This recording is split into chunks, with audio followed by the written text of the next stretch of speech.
Okay, let's begin our day with prayer. Amen. Amen. How are you today, class? We're good, teacher. Okay, very good. Please check your chairs if kanang kuan ba arrange. Done, teacher. Okay, then basura palabay sa basurahan. Done na sa Okay, very good. Students, so let's check our attendance. Anna Jane? present. Very good. Okay, so let's have our classroom roles. First lesson, pay attention to the teacher and classmates. And the second is speak only when it's your turn. And 3, always be polite and helpful. And number 4, do your work on time and with efforts. And last, keep the classroom clean and safe. Okay, since agree ba ang tanan? Yes, teacher. Okay, very good, student. So, let's have our energizer. Okay, so, ang title sa itong kanta is Real or Not Real. Please read. Real or Not Real. Very good. Okay, so, let's sing together, ha? Okay, ako sa first. If it's real and you know it, clap your hands. Kung mga ikaw koan, magkanta ka ng if it's real and you know it, clap your hands. Dapat, mga nasad mo. Okay, teacher. Okay, kadua ha. Okay, sample. If it's real and you know it, clap your hands. Very good. So, okay, play na ta. Okay, sing sing together sa nako ha. Okay. Okay. If it's real and you know it, clap your hands. If it's real and you know it, clap your hands. If it's real and you know it, then your brain will surely show it. If it's real and you know it, clap your hands. Okay. Ang first sentence sa itong kanta, nana siya nga, if it's real and you know it, clap your hands. So, para nimo, real ba ni or dili? Real. Okay, very good no, kay ang langgam kay mulupad man no. Yes, teacher. Okay, very good. Then, ari na punta sa ikaduha. Ako na po doon na ha. If it's magic and you know it with your hands. Kung wala ganig with your hands, ayan na lang yung mga kamot. Understand? Yes, teacher. Okay, very good. If it's magic and you know it with your hands. Okay, so apel na mo kanta na ko ha. Okay, teacher. Okay, very good. So, if it's magic and you know it, wave your hands. Very good. If it's magic and you know it, wave your hands. If it's magic and you know it, then your smile will surely show it. If it's magic and you know it, wave your hands. Very good. So, ano po ikaw si teacher? Ako sa basahon na. If it's magic and you know it, with your hands. So, iwan ko na siya ipakita, dapat imo yung kamot kayo pong i-wave. Understand? Yes, teacher. Okay, so what is this man? Kanang real ba or magic? Magic, teacher. Very good. Kaya nga naman? Kay di man siya real. Very good. Kaya walay iring nga manawag. Very good. And okay, so let's go to our third verse. Okay. Mana pagkata, nakasabot mo sa kung ang real kay mo clap. And then kung ang magic kay mo wave ang hands. Yes, teacher. Okay, very good. So, giganta ta. If it's real, clap your hands. And it's magic, wave your hands. Again, balik. If it's real, clap your hands. And it's magic, wave your hands. Okay, very good. So, kinsa ramay ka na naganahan sa atong energizer. Ako, teacher. Okay, very good. Okay, so na ba example? Ang example na to is a tree growing. So, ayan na lang, kung ang real kay clap na to no, ang kandili kay with your hands. So, okay, I have an example. A tree growing. Clap, teacher. Okay, very good. Clap. Kay real man siya no. And ikaduha is kanang kuan, a dragon dancing. Okay, very good. And the boy brushing his teeth. Okay, very good. And last is kanang kuan, A fish riding a bike. Okay, nga ganito kung kanong mana ta? Magic or real picture? Ang real kay clap mo to, no? Clap na siya. Okay.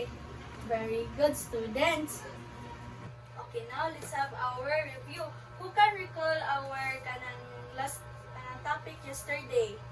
Teacher, Okay. our topic yesterday is about fact and opinion. Okay, yesterday we learned about the facts and opinions. So, who can give me an example?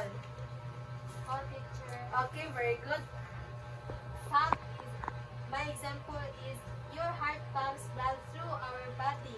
And my opinion is the cake tastes delicious. Okay, very good. Kay si Jenny, kay naka-remember gihapon siya sa atong topic yesterday. So, good student kayo class. Very good, Jenny. And kung kisa to ang maghatag og ka ng answer, tagana ko og 10 points. Okay. Okay. So, I have here a picture and what do you see in each image? First teacher, kaya na nag-inom tubig, then nakilapis nga na mata, then na nag-bike, nga na castle sa clouds. Okay, very good. And I kanang each picture kanang show things that can exist in your life. Kanang nag-inom og tubig ug nag-bike, teacher. Okay, very good. And which image show things that can happen in real life? Kanang bullpen nga na mata, teacher, nga na castle, nga na clouds, nasa clouds. Okay, very good, student. And what clues help you decide if an image is real or not?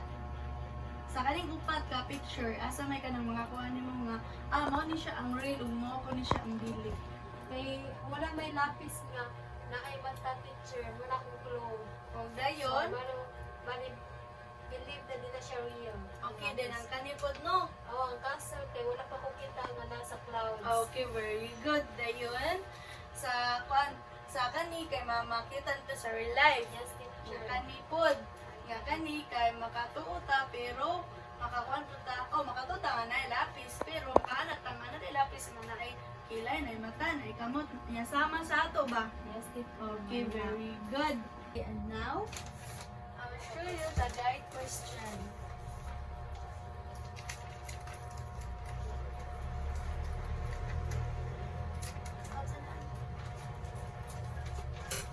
Okay, now I have here a guide question. So first, what makes an image real? Asa man to ang katong ipakita niyo ganina nga katong mga pictures. Asa man to nga kuan kanang makaingon mo nga real image. Asa man ani? Katong nag-inom ka ng tubig, yung nag-bike, teacher. Okay, so very good. And the question is what makes an image make believe? So asa man ani nila? Kanang lapis na mata. Okay. Kanang castle. That's Okay, nice. very good, students. And katulo, how can you tell me the difference between a real image and make-believe? So, kung saan yung masulti sa katungkuan, sa difference nilang duha? Kay ang difference silang duha, teacher, kay ang kanang nga duha nga picture kay makita na to sa real life niya, ang duha nga picture kay dili na to makita. Okay, very good, students. Kaya nga naman, ang real life kay kanang matouch na to, masi na to, di ba? Yes, teacher. Unlike sa kaning make-believe image, kay makakita natin sa salida, sa AI. Very good, student. And number 4, why do you think make-believe image are created man? Okay, very good. Ang make-believe kay, sama ta kong ingon ganina nga makita na to sa kuan, sa picture, mga gipang-edit na daan. And number 5, last question is what is it important to know if an image is real or make believe? So unsa man gyud ang atong mga kuan mahibaw-an nga or important nga ang make believe image og ang kuan anang real image. Ang important kay ang atong mahibaw-an kay ang katos like akong gingon ganina nga ang real image is makita nato like di na to ma-imagine nga mauna siya like ato adjong makita sa atong mga mata like makita to sa real life ug ma-touch na to unlike sa katong kuan make believe kay makawanta nga kanang ma-imagine na ba makita to sa mga stories madunggan na to sa mga stories. Very good, student. Kay nakasabot na ang tanan. And now, since we are done the our kanang activities, so mangutana ko, so kinsa may kanang nay idea sa atong topic karon? Jenny? Oh, teacher. I think our topic today is all about real and make-believe image. Okay, so ang atong topic karon is real versus make-believe image. So, what is real image? Please read. Real images are pictures with depict visuals of objects or happenings that exist in real life. And these are also known as facts image. So, like what I said ganina nga ang real image kay visual siya or object na makita sa or kanang mahitabo sa ato ang real life, like kanang katong kong gingon ganina nga kani kanang gunting. So ako guntingon, so ako na to nga real life ni siya nga mahitabo na sa real life. Unlike sa kanang kuan, sa katong lapis nga naay mata, naay kamot, kanang gisunod ato ang katong kuan ba physical nga ay makaana ta di na siya tinuod kay dili na siya real. And also sa what is make-believe images? So please read everyone. Make-believe images are pictures which illustrate something that is not real. Though these images may have some realistic features, they are just product of imagination that do not exist in real life. Okay, and it is important to know the difference so we understand what is true and what is for fun. Okay, so ang make-believe images is ang giingon pa dari nga kanang nag-illustrate sa something that is not real, and also images may have some realistic features. They are just product of imagination. Those kanang kuan not exist in real life. So like katong mga kuan, mga kita ba mo katong irong molupad, di ba? Wala. Wala, teacher. Okay, very good. Kay at kana siya is ato na siyang ma-imagine or makita ra sa salida. Like katong kuan, super dog. So nakikita ang super dog nga salida.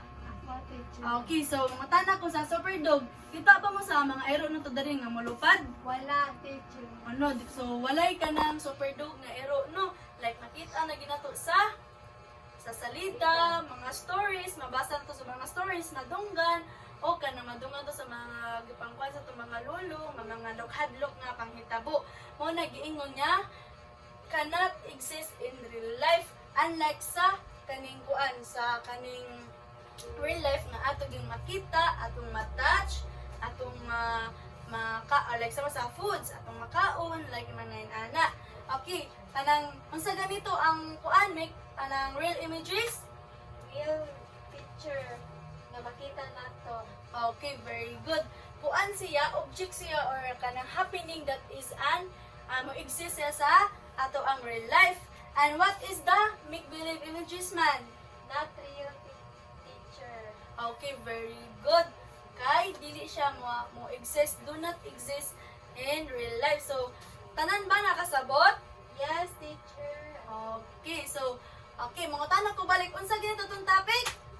It's all about real versus make-believe images. Very good, students. Kay naminaman mo. Okay, now, so I have a question, class. How can you tell me if an image is make-believe? Not real, teacher. Unsa pa?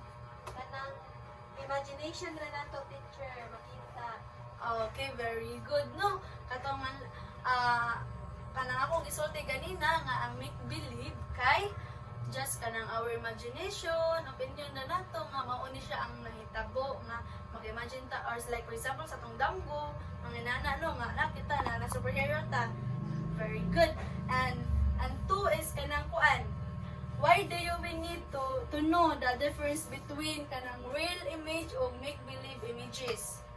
Ano sa man? Different silang duha, teacher, kay ang real kay ato jud makita o matouch, then ang make-believe images kay like ma-imagine ra nato, teacher. Okay, very good. No, sad ang differences ani nilang duha kay ang real image kay naa nato makuha or matouch na to or ma-see na to. Then sa make believe image kay sample na ay dog. Nya ang usa diri kay kanang kuan na ang dug kay kuan day kanang naipako.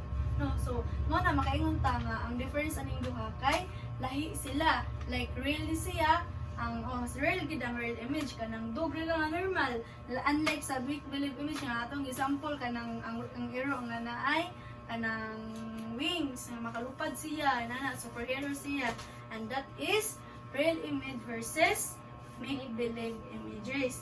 And now class, I will group you into 3 groups. So class, so group 1, muna yung pagabuhaton, list 5 real image. And group 2 is list 5 make-believe images. And the group 3 is make a chart with columns for real, make-believe, and reasons. Okay, so I will give you 10 minutes to paano na class sa inyong group. And please be kanang dapat sundon to niyo ang naasa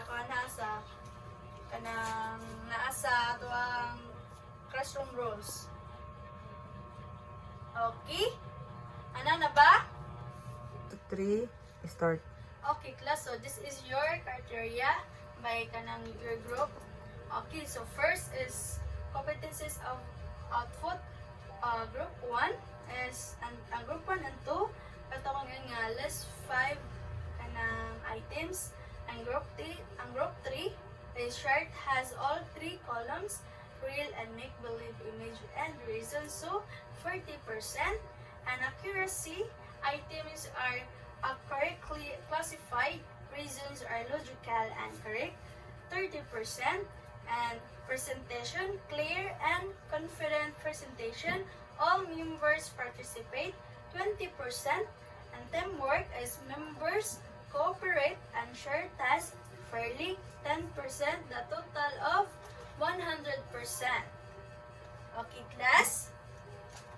And now since you are done of your activity class, I want you to kuha sa inyong mga 1 whole sheet of paper. Now class, remember, real images show through things we can see or touch. Make-believe images are from our imagination or stories, knowing the difference help us learn better. Okay class, so nakasabot ra ba ang tanan? Yes, teacher. Okay, nakasabot naman ang tanan. Let's get your kanang 1 whole sheet of paper. Please answer this. Okay. Done, teacher. Okay, who can get a perfect score? Okay, very good students. Kay all got for a perfect score. Okay, now, ipusa yung mga papel, then your assignment notebook, and please write your assignment notebook, write real or make-believe for its description. Okay, mana? Done, teacher. Okay, class dismiss.